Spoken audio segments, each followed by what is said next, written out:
ইঞ্জিনের প্রাণ বলা হয় পিস্টনকে, কিন্তু একটি ছোট ভুলের কারণে আপনার পুরো ইঞ্জিনটি নষ্ট হয়ে যেতে পারে। আজকের ভিডিওতে আমরা দেখব কিভাবে সঠিক নিয়মে ইঞ্জিনের পিস্টন সেট করতে হয়।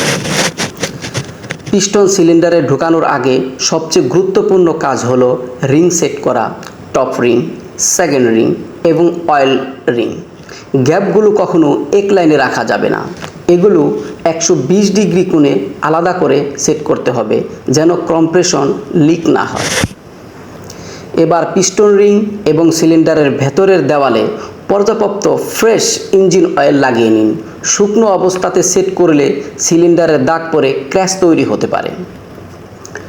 রিংগুলো সিলিন্ডারে সহজে ঢোকানোর জন্য একটু ভালো মানের রিং কম্প্রেসর ব্যবহার করুন।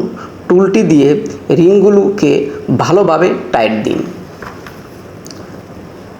পিস্টন ঢোকানোর আগে এর দিক বা ডিরেকশন দেখে নিন। পিস্টনের অপরের একটি তীর চিহ্ন বা এন লেখা থাকে। তীর চিহ্নটি সাধারণত টাইমিং চেইন বা বেল্টের দিকে থাকে এবং এন লেখাটি ইনটেক ম্যানিফোল্ডের দিকে থাকে।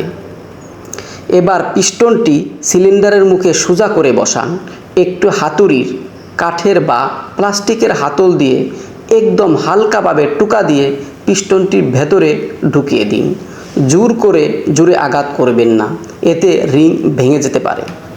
ব্যাস, এভাবেই নিখুঁতভাবে সেট হয়ে গেল ইঞ্জিনের পিস্টন। অটোমোবাইল সংক্রান্ত এমন আরও দরকারি ভিডিও পেতে আমাদের পেজটি ফলো এবং চ্যানেলটি সাবস্ক্রাইব করুন। ধন্যবাদ।